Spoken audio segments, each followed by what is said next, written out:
Day 10 of the boot camp here, and we're getting into the strategy portion of the videos. The first thing we're going to do in this video is go over a big picture understanding of tennis strategy, something that you have to have, and then I'll go into something a little bit more high level at the end. It's a pretty cool breakdown. And then in the next couple of videos, everything else that you guys need to know to win more points in strategy. So what is tennis strategy? The first thing is strategy is prioritizing. This is the definition of strategy. I have unlimited options and I can only choose one or two of those options. So I am prioritizing my shot, or I'm prioritizing the strategy that I'm using over all of the other options.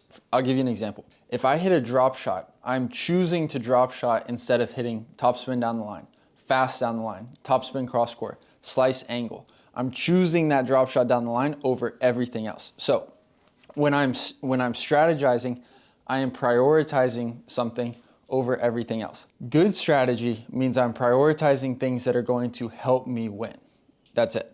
Bad strategy, obviously, prioritizing things that are going to help me lose. So that's what strategy is. As we get a little bit more into the tennis, there are two ways to win a point.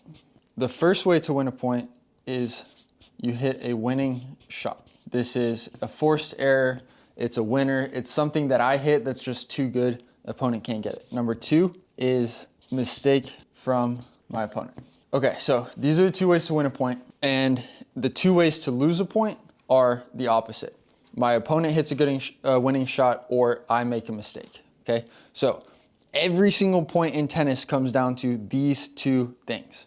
So let's break this down as a range. At the top of the range, I have lots of winning shots, but also lots of errors. And at the bottom of the range, I have very few winning shots and very few errors. And so every tennis player fits in this range somewhere.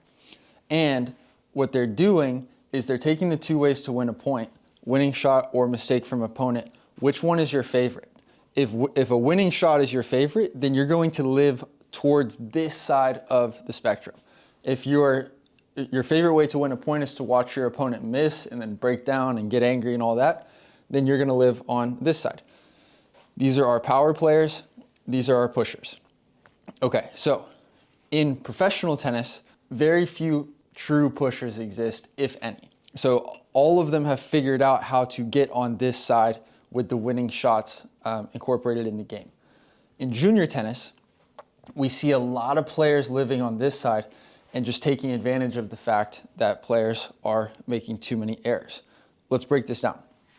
So if I'm a power player and I'm playing against a pusher, realistically, my ratio is going to be 4 errors for every 1 winner.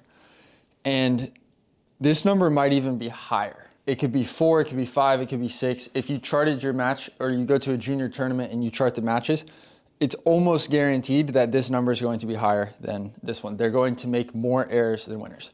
And so in come the people that take advantage of this. And so you have a ratio of about 1 to 1. Very few errors, very few winners, okay? Who wins this match? If you look at this like this, the number that stands out is this one. So 4 errors for every winner, and then 1 error for every winning shot, very low over here. This is the number that ends up determining the outcome of the match. So pushers win their matches by taking advantage of the number of errors that players make when they're too close to this side of the spectrum.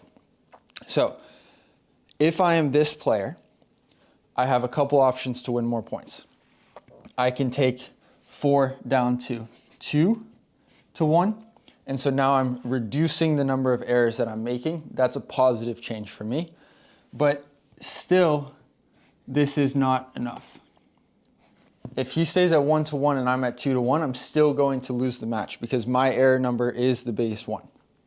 So either now I can hit more good shots and get to 2-2 or a positive ratio here. That's very difficult to do against someone that's not significantly below your level. Really what we're trying to do here is we're trying to get this number to come down as low as possible. 2 to 1, 1 to 1 even, and we're trying to make a lot less errors. The good news is these pushers are not putting any pressure on us. So we can go lower without the risk of them hitting any good shots. So automatically we get this number down, we're in a closer match, okay? Now, looking at this, again, we could get this number to go up and hit more good shots. That's difficult. The real key here is to get this number to go up. Try to get the opponent to make more errors. If I'm playing at a higher level up here, the points are longer, I'm hitting heavier, I'm moving them around, I'm playing with power, I can get the pusher to be tired or have a tough time dealing with the shots, and then this number will go up. And then as they make more errors, now I'm in a favorable position here.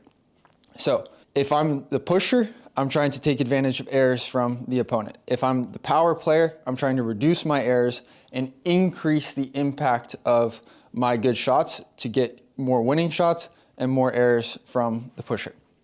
And this, you have players all along this range right here, and you might have a couple guys in the middle. And so all you're trying to do is figure out, where am I losing and where can I start winning more points? How can I approach this problem to put myself in a winning scenario? So just to recap, when we are strategizing, we're prioritizing one thing over another. There's two ways to win points in tennis. You have a winning shot or a mistake from the opponent. And this is, in reality, how this works. This is the high-level breakdown of strategy. It's winning shots, errors, me and my opponent. How am I playing this game right here? That's what's going to set me up to win based on my strategy in tennis.